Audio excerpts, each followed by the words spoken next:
नमस्कार साथियों। Himachal Pradesh GK series में मैं विजय चौहान आपका फिर से स्वागत करता हूं। आजकल की क्लासेस में हम हिमाचल प्रदेश का आर्ट एंड कल्चर पढ़ रहे हैं और इसमें आज हमारा इम्पोर्टेंट टॉपिक चित्रकला यानी कि हिमाचल प्रदेश में पेंटिंग्स और इम्पोर्टेंट पेंटर्स बहुत इम्पोर्टेंट टॉपिक है। हिमाचल प्रदेश अगर आप एचएस की तैयारी कर रहे हैं तो प्री और मेंस के लिए बहुत इंपॉर्टेंट रहने वाला टॉपिक। नायब तहसीलदार की तैयारी कर रहे हैं तो उसके लिए भी बहुत इंपॉर्टेंट है। अलाइड एग्जामिनेशन तथा हिमाचल प्रदेश के तमाम सभी एग्जामिनेशन से यहाँ से प्रश्न बनेंगे, तो बहुत इंपॉर्टेंट पार्ट है। आप ज़रूर अच्छे से देखें और कोशिश करें कि आप पॉइंट टू पॉइंट नोट भी करते चलें, क्योंकि नोट्स ही इंपॉर्टेंट रहेंगे आपके पास बाद में आपकी तैयारी को पुख्ता करने के लिए। तो चलिए, हिमाचल प्रदेश में पेंटिंग की शुरुआत कैसे होती है उसकी चर्चा कर लेते हैं। तो हिमाचल प्रदेश की चित्रकला, ठीक है। तो सबसे पहला पॉइंट अंग्रेजी और हिंदी में यहाँ पे लिखा गया है कि पहाड़ी लघु चित्रकला की शुरुआत 1690 ईस्वी के आसपास बसौली से हुई थी। बसौली हिमाचल प्रदेश का पार्ट नहीं है, J&K का पार्ट है। वहां से, ठीक है, जो पहाड़ी, जो आपका जो लघु चित्रकारी है यानी कि जो आपके मिनी पेंटिंग्स हैं उसकी शुरुआत 1690 के आसपास हुई थी और बाद में हिमाचल प्रदेश में ये गुलेर में बहुत ज़्यादा डेवलप हुई। कांगड़ा में, अर्की, चंबा, मंडी और कुल्लू, ये सभी घराने हम सभी स्कूल्स के बारे में डिस्कस करेंगे। Guler school, Kangra school, Arki school, Chamba school, Mandi school and Kullu school, ठीक है।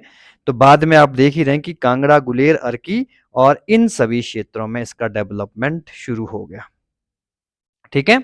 अब टॉपिक है डिफरेंट स्कूल्स ऑफ पेंटिंग, चित्रकला की विभिन्न शैलियां। सबसे पहले आता है बसौली शैली, ठीक है। बसौली में आपको बता ही चुका हूं कि पहाड़ी लघु चित्रकला यानी कि जो आपके हमारे क्षेत्र की जो पेंटिंग्स हैं उसकी शुरुआत बसौली में हुई 1619 में, ठीक है। तो यहाँ पे साफ लिखा गया है कि developed in hilly region the Basohli, Kullu, Guler, Kangra, Jammu and घड़वाल।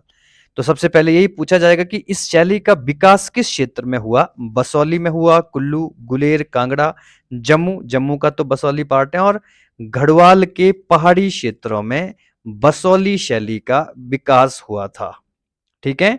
Basohli important town है, इंपॉर्टेंट शहर है, उसी के नाम पर वहां पर इसकी शुरुआत हुई तो इसको बसौली शैली कहा गया, बसौली स्कूल कहा गया, ठीक। एक्टिव ड्यूरिंग 17वीं और 19वीं शताब्दी के बीच सक्रिय रही है ये। 617 और 19 सेंचुरी के बीच में इसका बहुत ज्यादा डेवलपमेंट देखा गया, ठीक है। और बसौली पहला केंद्र था। Basohli was the first centre जिसने साहसिक और चमकदार शैलियों को अपनाया था, ठीक है। First centre with the bold and flamboyant style जिसने शुरू करी थी, और उसके बाद सेकंड इन्फ्लुएंस देखा गया गुलेर में। तीसरे नंबर पर कांगड़ा शैलियों को भी प्रभावित किया इस शैली ने। बसौली शैली की क्या क्या कैरेक्टरिस्टिक थी, ठीक है, इसके बारे में जान लीजिए। इसको डेवलप करने का श्रेय किसको जाता है, तो जम्मू कश्मीर के ही शासक रहे संग्राम पाल। 1635 से 1673 इसके कार्यकाल में बसौली शैली की शुरुआत हुई, और बाद में कृपाल पाल, ठीक है, कृपाल पाल के कार्यकाल में इसको और ज्यादा डेवलपमेंट किया गया, ठीक है। तो दो नाम लिख लीजिए, संग्राम पाल और, ठीक है, कृपाल पाल के कार्यकाल में बसौली शैली का उद्गम हुआ था, ठीक है। इसमें कौन कौन सी चित्र देखे जाते हैं, कौन कौन से पेंटिंग्स देखे जाते हैं, तो पौराणिक कथाओं, जो भी पुराण है उनकी कथाओं कथाओं का चित्र किया गया है, और लोक कला का मिश्रण यहां पर देखने को मिलता है। इंपॉर्टेंट नोट कर लेना इस लाइन को, ठीक है। बसौली शैली आधारित है पौराणिक कथाओं और लोक कलाओं के मिश्रण से संबंधित, ऐसा प्रश्न आपके पास आएगा, ठीक है।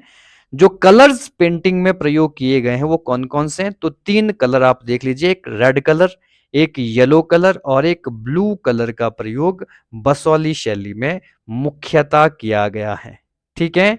आकृति कैसे बनाई गई है, अलंकृत चेहरे की विशेषताएं देखने को मिलती हैं, ठीक है। उभरी हुई नाक, जो पेंटिंग्स बनाई गई हैं उसमें नाक बहुत लंबी बताई गई है, और कमल के आकार की आंखें बनाई गई हैं। तो आप यहां पर इसको अंग्रेजी में नोट कर सकते हैं, ठीक है। Prominent nose and lotus shaped eyes जो चित्र बनाए गए हैं इस प्रकार से देखने को मिलते हैं।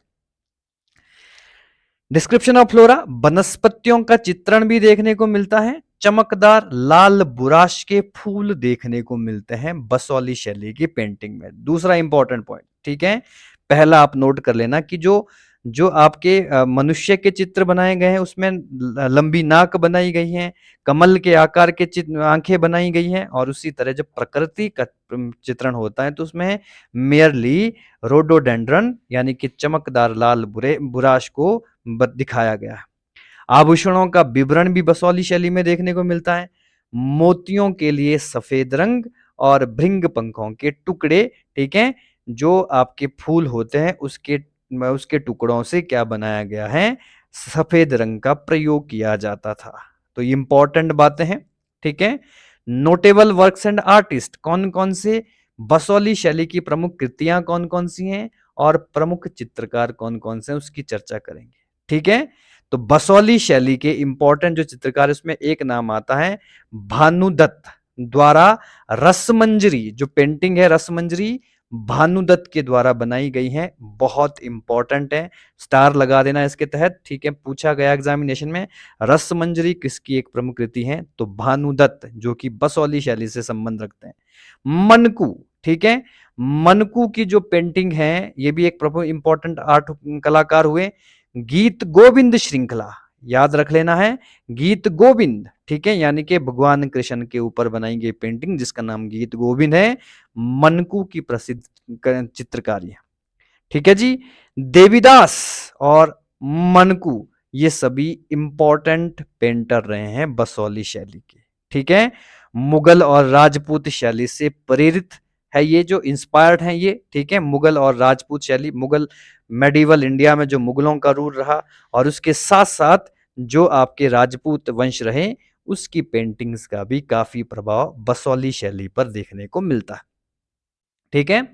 हिमाचल प्रदेश के किस किस क्षेत्रों में बसोली शैली विकसित हुई, ठीक है, तो चंबा एक इंपॉर्टेंट याद रखना है, कुल्लू, मानकोट, नूरपुर, मंडी, बिलासपुर, कांगड़ा, इन सभी क्षेत्रों में धीरे धीरे बाद में ये प्रसारित हुई और इनको अलग अलग school, Chamba school, Kullu school, Bilaspur school, Kangra school या नूरपुर स्कूल के नाम से जाना गया। उसकी चर्चा हम अभी टॉपिक में करने वाले हैं। क्लियर हो गया यहां तक, ठीक है।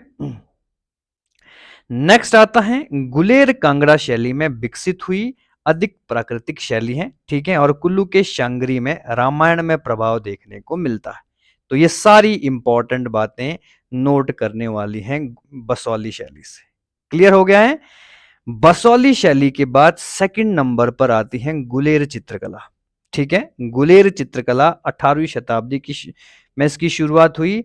पहाड़ी लघु चित्रकला में बदलाव, यानी कि बसोली का ही कन्वर्जन रूप गुलेर शैली भी देखने को मिलती है, ठीक है। बोल्ड बसोली और कोमल कांगड़ा शैली के बीच की कड़ी है, ठीक है। तो it is a bridge between bold Basohli and soft Kangra style, ठीक है। बसोली की जो शैलियां हैं वो काफी बोल्ड देखने को मिलती हैं, काफी डिटेल में देखने को मिलती हैं, और जो कांगड़ा की शैली है वो काफी सॉफ्ट तरीके से, उसकी चर्चा हम करते हैं, कैसे सॉफ्ट हैं कैसे हार्ड हैं, ठीक है। पंडित सेऊ और उनके पुत्र मनकू और नेणसुक द्वारा गुलेर शैली की शुरुआत की गई थी। बहुत इंपॉर्टेंट पॉइंट है ये, पंडित सेऊ और उनके पुत्र मनकू और नैनसुक के द्वारा इस शैली की शुरुआत की गई थी गुलेर में, ठीक है। आई होप आप लोगों को क्लियरिटी से समझ आ रही हैं चीजें, ठीक है। और 1730-40 में कांगड़ा या गुलेर कांगड़ा कलम विकसित हुई थी, यानी कि जो पेन इसके लिए, जो आपके पेन इसके लिए बनाई गई थी उसको कांगड़ा या गुलेर कलम कहा गया था, जिससे इस गुलेर शैली का निर्माण किया गया था, ठीक है। गुलेर शैली की इंपॉर्टेंट क्या क्या विशेषताएं हैं जो बसोली शैली से थोड़ी सी हटकर है, ठीक है।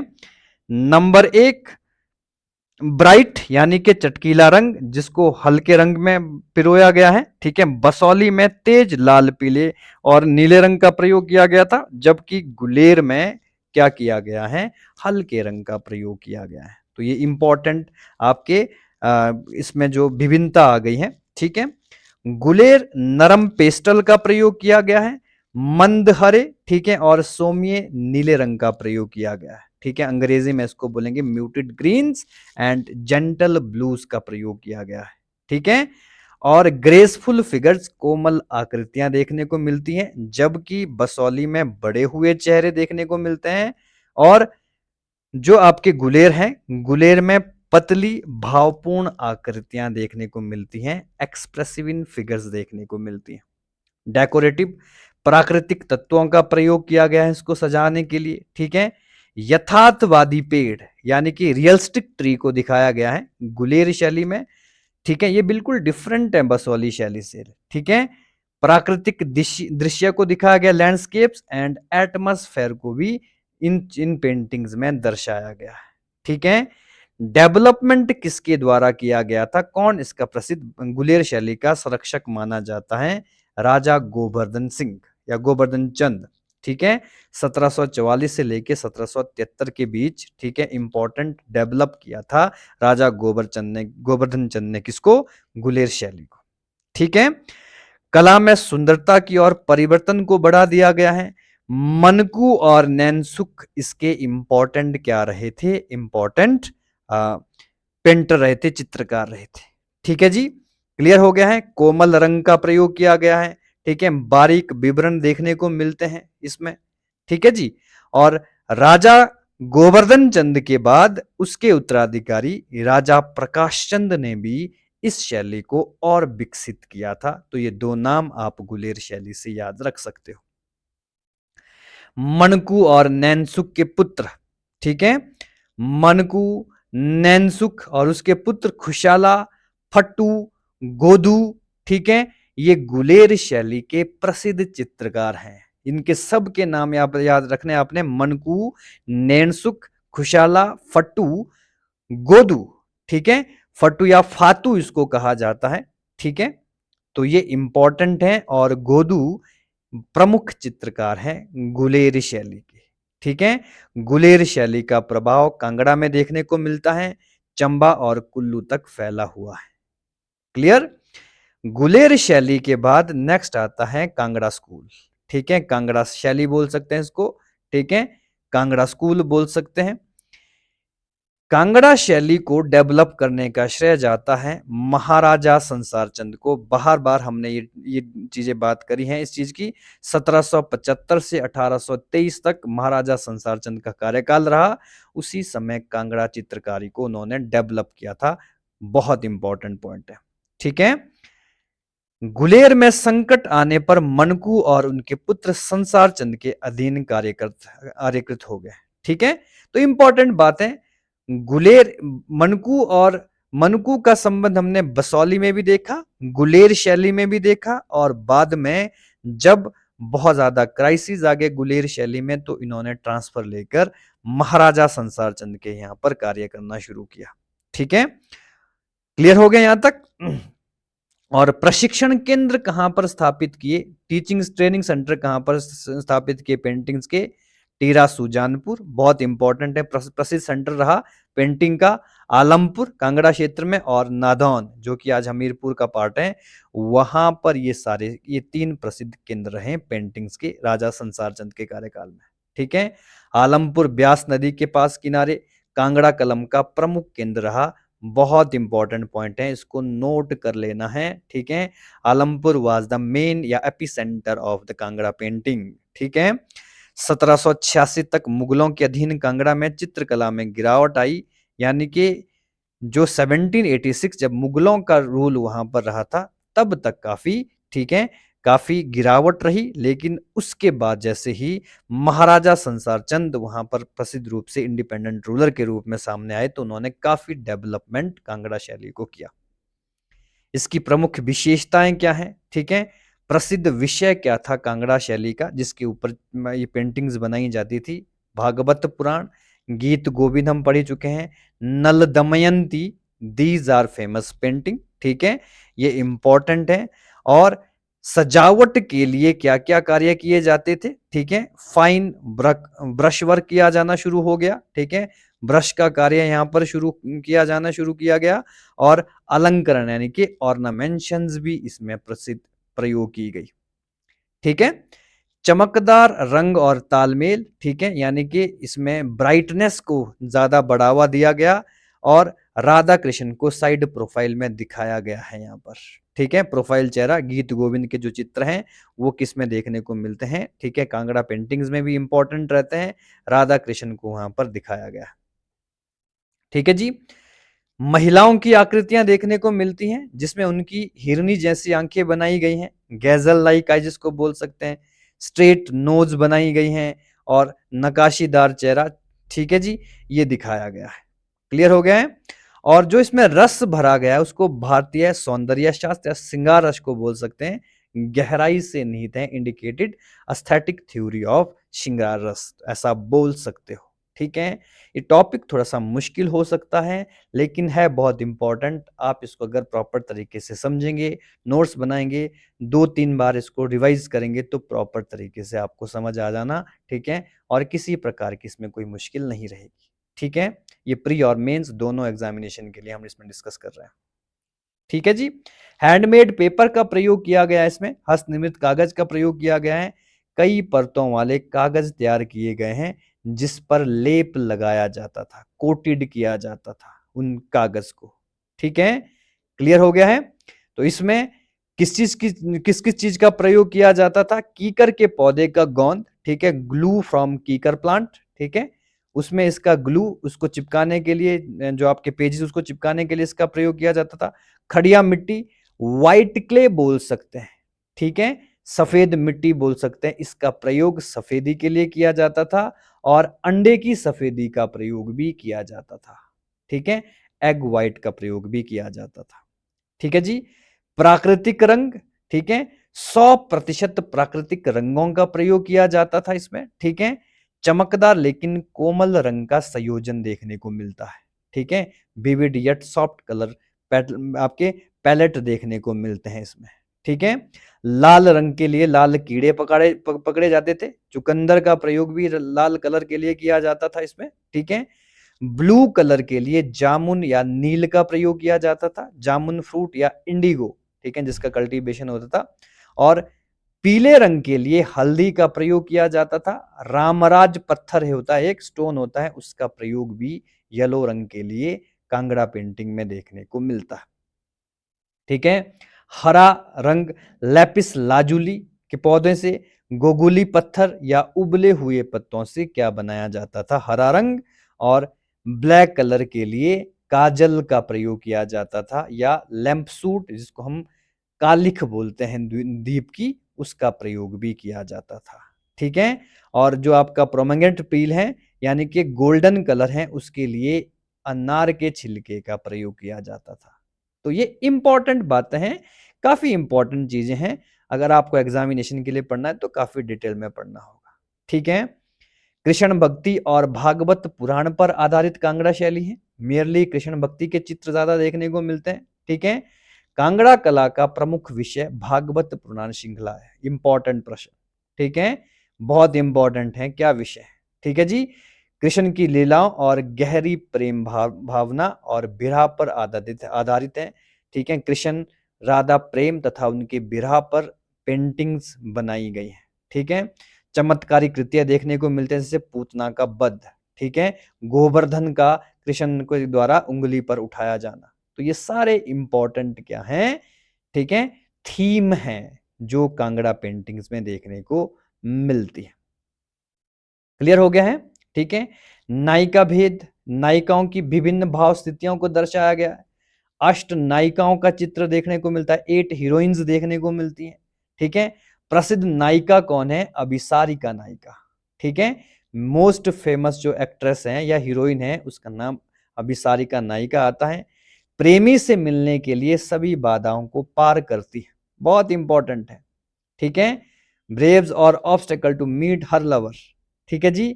दृश्य रात में जंगल पार करना, बिजली चमकना, सांप का फुफकारना, आभूषण गिरना, तो ये सारे इंपॉर्टेंट सीन्स को दर्शाया गया है अभिसारिका नायिका के द्वारा। Crossing forest at night, lightning, सेक जलरिंग फेलिंग, ठीक है। तो ये इंपॉर्टेंट बातें हैं, ठीक है। थीम क्या है, प्रतीक्षा का रोमांच है, थ्रिल ऑफ, ठीक है, थ्रिल ऑफ क्या है, विषय क्या है इसका? प्रतीक्षा का रोमांच है। क्लियर हो गया है यहां तक? ठीक है, आई थिंक ये सारी चीजें क्लियर हो रही हैं आपको। नेक्स्ट आता है, ठीक है, 12 मासा और प्रेम प्रकृति के 12 महीने। ये भी इंपॉर्टेंट रहा इसमें, ठीक है। प्रेम और ऋतुओं को आपस के संबंध में दर्शाती है कांगड़ा शैली, ठीक है। उदाहरण जैसे ज्येष्ठ मई जून, जो कि विरह का यानी कि जो आपका सेपरेशन, दो प्रेमी जोड़े हैं उसके सेपरेशन को दर्शाता है, ठीक है। भावना और प्राकृतिक को सुंदर मेल, काव्यात्मक अभिव्यक्ति, ठीक है। तो ये सारी चीजें बड़ी इंपॉर्टेंट है कि क्या क्या दर्शाया गया है, कांगड़ा शैली की इंपॉर्टेंट थीम्स क्या थी, ठीक है। और कांगड़ा चित्रकला के महान चित्रकार कौन थे? नाम, सबसे पहला नाम आता है फट्टू, ठीक है। जो आपका गीतात्मक शैली का प्रवर्तक, ठीक है, इंपॉर्टेंट है। दूसरा नाम आता है कांगड़ा शैली का पुरखू, संसार चंद के दरबारी चित्रों के लिए प्रसिद्ध जाना जाता है। और तीसरा नाम है खुशाला। ये नाम सारे पढ़ चुके हैं हम पहले। खुशाला, इसने राधा कृष्ण प्रेम दृश्यों को विशेष रूप से दर्शाया है। तो these are prominent artist of the Kangra शैली, ठीक है। आई थिंक आप लोगों को कांगड़ा शैली अच्छे से क्लियर हो गई है। नेक्स्ट आता है हमारा अर्की स्कूल, अर्की शैली, ठीक है। पहाड़ी चित्रकला की विशिष्ट शाखा, जो कि भगाल रियासत सोलन के अधीन डेवलप हुई थी, ठीक है। ये भी क्या थी? एक प्रोमिनेंट ब्रांच थी। 18वीं 19वीं शताब्दी में हिमाचल प्रदेश में ये शैली समृद्ध हुई। प्रारंभ में बसौली, बाद में कांगड़ा, और फिर ये शैली को अपनाया गया हिमाचल प्रदेश में, ठीक है। प्रमुख संरक्षक कौन थे? ठीक है, इंपॉर्टेंट पैटर्न्स कौन कौन से थे? ठीक है, राणा मेहरचंद, ठीक है, राणा मेहरचंद के कार्यकाल में, जो कि बसौली शैली का संरक्षक था, ठीक है। राणा भूपचंद, ठीक है, बसौली तत्वों को बढ़ावा दिया इसने, ठीक है जी। ये दो नाम याद रख लेना, ठीक है, भूपचंद। और तीसरे नंबर पर राजा जगत सिंह, ठीक है, जिसने कांगड़ा कलम को बढ़ावा दिया था, ठीक है। ये इंपॉर्टेंट पॉइंट है सारे के सारे, आप एक एक करके प्रॉपर तरीके से नोट कर लें। राजा किशनचंद, ठीक है, अर्की व आसपास के क्षेत्र में इसने कांगड़ा कलम का विकास किया था, ठीक है।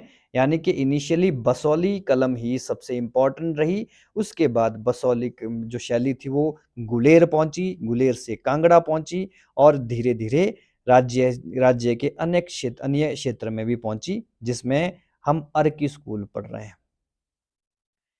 कलात्मक विशेषताएं क्या है अर्की स्कूल की? बसौली से कांगड़ा शैली में परिवर्तन, ठीक है। और उसके बाद अर्की में, ठीक है, अर्की ज्यादा कांगड़ा का कोई ज्यादा डिफरेंट रूप नहीं है, ठीक है। सिमिलरिटी काफी कुछ है अर्की शैली और कांगड़ा शैली में। बसौली बनाम कांगड़ा प्रभाव भी देखने को मिलता है अर्की शैली पर, ठीक है। बसौली चटक रंग, ज्योमेट्रिकल डिजाइन, भावुक चेहरे, ठीक है। और कांगड़ा हल्के पेस्टल रंग का प्रयोग किया गया है। कोमल रेखाएं देखने को मिलती हैं, प्राकृतिक पृष्ठभूमि भी देखने को मिलती है कांगड़ा शैली में, ठीक है। स्वर्ण और खनिज रंगों का प्रयोग, ठीक है। सोना चांदी लगाया जाता है और चमक के लिए पॉलिश की जाती थी। किसकी बात हो रही है? ये कांगड़ा शैली की बात हो रही है। और कांगड़ा शैली का ही एक रूप अर्की शैली भी देखने को मिलता, ठीक है। पुष्प डिजाइन, मुख्यतः अर्की शैली में हम फूलों का डिजाइन देखने को मिलते हैं, ठीक है। सजावटी किनारों के लिए पुष्प का प्रयोग किया जाता है। चित्रों में सुंदर पुष्प आकृतियां और सजावटी फ्रेम होते थे, ठीक है। अर्की श्रेणी की मुख्य थीम क्या थी? ठीक है, तो धार्मिक और पौराणिक विषय देखने को मिलते हैं, ठीक है, किसमें? अर्की श्रेणी में। शिव पार्वती चित्र देखने को मिलते हैं, ठीक है। दिव्य प्रेम और उनकी शक्ति देखने को मिलती है। कृष्ण लीला देखने को मिलती है। रसकीय प्रेम यानी कि केशव दास की काव्यात्मक व्याख्या है, तो इसको आप नोट कर लेना। केशव दास की इंपॉर्टेंट पेंटिंग जिसका नाम है रसिक प्रिया, नायक और नायिका भेदा जिसको आप बोल सकते हैं। क्लियर हो गया है? किसके राज दरबार में ये शैली? तो राज दरबार और चित्र कौन कौन से हैं? ठीक है, मुगल शैली से प्रेरित शालीन और मुद्राओं को भी अर्की शैली में देखा जाता है, ठीक है। अर्की किला भित्ति चित्र, ठीक है। बसौली और कांगड़ा शैलियों का समन्वय देखने को मिलता है, ठीक है, अर्की शैली में। राजा केसर सिंह 18वीं और 19वीं शताब्दी के द्वारा जो आपका अर्की किला है उसका निर्माण किया गया था, जहां पर अर्की श्रेणी की बहुत सी चित्र देखने को मिलते हैं। विषय क्या है? कृष्ण लीला, नायक नायिका प्रेम, शिव पार्वती हम ऑलरेडी डिस्कस कर चुके हैं। और कैरेक्टरिस्टिक क्या है? चमकदार रंग, पुष्प सजावट और मुगल शैली की बारीकी भी इस शैली में देखने को मिलती है। ठीक है, अर्की में ज्यादा क्वेश्चन नहीं देखने को मिलते, इंपॉर्टेंट कांगड़ा रहता है, बसौली रहता है। इसके बाद हम मेयरली डिस्कस करते हैं चंबा शैली। ठीक है, चंबा शैली का ओरिजिन कहां पर हुआ? चंबा हिमाचल प्रदेश, ठीक है, जो पहाड़ी नगर थे। और ये इन्फ्लुएंस्ड किससे हैं? जो गुजरात और दक्षिण भारत की जो पेंटिंग्स थी उससे काफी ज्यादा प्रभावित चंबा शैली को देखा गया। ठीक है, डेवलपमेंट, इसका विकास 17वीं शताब्दी के अंत में बसौली शैली के प्रभाव के बाद देखा गया। ठीक है, और 18वीं शताब्दी में गुलेर शैली की ओर जब परिवर्तन हो रहा था, ठीक है, बसौली शैली का, उस समय चंबा शैली का भी विकास होना शुरू हो गया। मुख्य संरक्षक कौन थे? नंबर 1 बहुत इंपॉर्टेंट नाम रख लीजिए, याद, राजा पृथ्वी सिंह। 1641 से 64 के बीच में founder of Chamba school, Chamba शैली के संस्थापक पृथ्वी सिंह को माना जाता है। राजा उदय सिंह, इन्होंने काफी मात्रा में 1690 से 1720 के बीच चित्रकला को बढ़ावा दिया था। और इन्होंने ही चंबा में जो चंबा का रंग महल है, ठीक है, चंबा का रंग महल है, उसका निर्माण भी करवाया था, जहां पर चंबा शैली काफी मुख्य रूप से विकसित हुई थी। प्रमुख चित्रकार कौन है? ठीक है, तो इसमें आपको देखने को मिलेगा निक्का, ये मेन आर्टिस्ट हैं, प्रमुख चित्रकार हैं चंबा शैली का, निक्का। ठीक है, चंबा शैली की मुख्य थीम क्या है? तो विष्णु अवतार पर आधारित है। ठीक है, रामायण पर महाभारत आधारित चित्र देखने को मिलते हैं, जबकि बसौली और कांगड़ा में कृष्ण प्रेम के बारे में देखा जाता है। इसमें विष्णु अवतार भी शामिल हो गया है।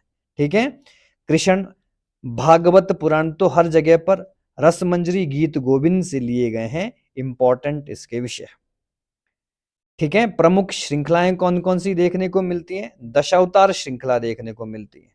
ठीक है, 1725 से 50 के बीच में विष्णु के 10 अवतार पर बनाई गई ये पेंटिंग्स हैं। ठीक है, विश्वरूप श्रृंखला देखने को मिलती है 18वीं शताब्दी में, कृष्ण का ब्रह्मांडीय या जो आपका बैराट रूप है वो भी देखने को मिलता है कांगड़ा चंबा शैली में।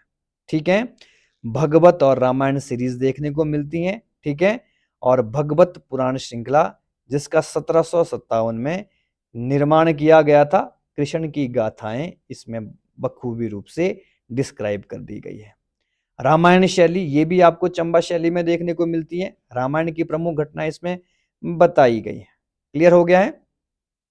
ठीक है जी, इसमें किस किस चीज का प्रयोग किया जाता था? पेपर का प्रयोग, वसली कागज, ठीक है, जो कई परतों को चिपकाकर बनाया जाता था। ठीक है, क्लियर हो गया यहां तक? और प्राकृतिक और खनिज रंगों के साथ साथ सोने चांदी की सजावट की जाती थी। ठीक है, चंबा शैली के चित्रों में, है ना, और चमक के लिए पत्थरों से पॉलिश किया जाता था। तो ये सारी की सारी बातें इंपॉर्टेंट हैं। ठीक है, चंबा जो मुराल्स हैं, भूरी सिंह म्यूजियम, ठीक है, भूरी सिंह संग्रहालय जो कि चंबा के पंजपुल्ला में स्थित है। 1908 में भूरी सिंह म्यूजियम का निर्माण राजा भूरी सिंह के द्वारा किया गया था, जरूर नोट करें। ठीक है, यह चंबा क्षेत्र से सुरक्षित मंदिर भित्ति चित्र प्रदर्शित करता है। यहाँ पर चंबा शैली के बड़े सारे, ठीक है, जो आपके भित्ति चित्र हैं वो देखने को मिलते हैं। ठीक है, प्रसिद्ध भित्ति चित्र जो लक्ष्मी नारायण मंदिर देखने को मिलते हैं, चामुंडा मंदिर में भी देखने को मिलते हैं। ठीक है, चंबा शैली के इंपॉर्टेंट चित्रकारी। ठीक है, चंबा क्षेत्र के प्रसिद्ध चित्रकार कौन थे? तो हम पढ़ ही चुके हैं, पहला नाम तो निक्का, जिसने भागवत पुराण और रामायण के विषयों पर चित्र बनाए। ठीक है, जिनमें मुगल प्रभाव वाली राधा कृष्ण शैली देखने को मिलती है। ठीक है, इसके साथ साथ लहरू भी आगे एक, ठीक है, इसने दशावतार श्रृंखला और राज दरबारी चित्र बनाए जो बसौली से चंबा शैली में परिवर्तित माने जाते हैं। ठीक है, छज्जू एक इंपॉर्टेंट आता है। ठीक है, छज्जू विश्वरूप और रसमंजरी जैसे चित्र इसने बनाए, जिसमें सूक्ष्म और विवरण वैष्णव विषय प्रमुख दिखाए गए हैं। ठीक है, तो ये भी एक इम्पोर्टेंट आर्टिस्ट देखने को मिलता है। तो ये सारी चीजें आप नोट कर लें एक एक करके, इंपॉर्टेंट रहेगी एग्जामिनेशन के लिए। उसके बाद आती है मंडी कलम। ठीक है, मंडी कलम 1684 से 1787 राजा सिद्धसेन के द्वारा डेवलप किया गया था। ठीक है, और मंडी रियासत में इसकी उत्पत्ति मानी गई है, मंडी स्कूल की, जो मंडी पेंटिंग ऑफ स्कूल है। ठीक है, इसका प्रभाव स्थानीय लोक परंपराएं और राजपूत शैली का मिश्रण इसमें देखा जाता है। ठीक है, इसकी विशेषताएं क्या हैं? रहस्यवादी व तांत्रिक विषय और गहरे रंगों का प्रयोग देखने को मिलता है इसमें। ठीक है, क्लियर हो गया यहां तक? विषय क्या है? भगवान शिव और भैरव देवी, भगवान शिव, भैरव देवी और गुरु गोरखनाथ के चित्र भी आपको मंडी शैली में देखने को मिलते हैं। ठीक है, इसका उदाहरण क्या है? ध्यानस्थ शिव, शिव ध्यान में बैठे हुए हैं, और तांत्रिक योगियों के चित्र देखने को मिलते हैं मंडी शैली में। क्लियर हो गया है? तो मंडी इतना ज्यादा डिटेल में नहीं है, बहुत कम चीजें हैं, आप इन चीजों को नोट करें। नेक्स्ट मिलता है आपके पास कुल्लू कलम। ठीक है, इसका समय जरूर याद रखना है, 17वीं से 19वीं शताब्दी के बीच में कुल्लू कलम का डेवलपमेंट हुआ। उत्पत्ति कुल्लू का घाटी, कांगड़ा और स्थानीय लोक परंपराओं का मिश्रण इसमें देखने को मिलता है। प्रभाव किसका पड़ा? कांगड़ा शैली से प्रभावित, लेकिन अधिक जनजातीय व प्राचीन रूप से इसको दर्शाया गया है। कांगड़ा शैली का जरूर प्रभाव देखने को मिलता है, लेकिन ट्राइबल्स और जो हम एंशंट रूप से इसको संवारा गया है, इसमें चीजें काफी पुराने रूप से शुरू की गई हैं। विशेषताएं क्या है? मोटे बंश स्ट्रोक्स इसमें बढ़ाए गए हैं, गाढ़ी सीमाएं, चटकीले लाल, नारंगी और पीले रंग का प्रयोग किया गया है। ठीक है, कुल्लू शैली की इतनी ज्यादा आप लोगों को पढ़ने की जरूरत नहीं है। ठीक है, इनिशियली बसौली, कांगड़ा, गुलेर, इन 3 शैलियों को आप अच्छे से पढ़ें, और चौथी चंबा, यहां से प्रश्न बनने की पूरी संभावना रहती है। ठीक है, विषय लोक देवी देवता, स्थानीय कथाएं, कुल्लू दशहरा जैसे चित्र बनाए गए हैं। उदाहरण हिडिंबा देवी और भगवान रघुनाथ के चित्र भी देखने को मिलते हैं। ठीक है, नूरपुर चित्रकला। ठीक है, इसका समय 1710 से 1760 के बीच में ये विकसित हुई। शैली कौन सी है? सरल संरचना, हल्के रंग और कोमल रेखाएं देखने को मिलती हैं। ठीक है, तुलनात्मक रूप से बसौली से अधिक कोमल और शांत शैली है, ये इसका डिफरेंस हो गया। ठीक है, नूरपुर चित्रकला में ब्रिज बिहारी मंदिर, ठीक है, जैसे चित्र देखने को मिलते हैं। ठीक है, जो कि नूरपुर में आपको मंदिर मिलेगा, इसके चित्र आपको देखने को मिलते हैं।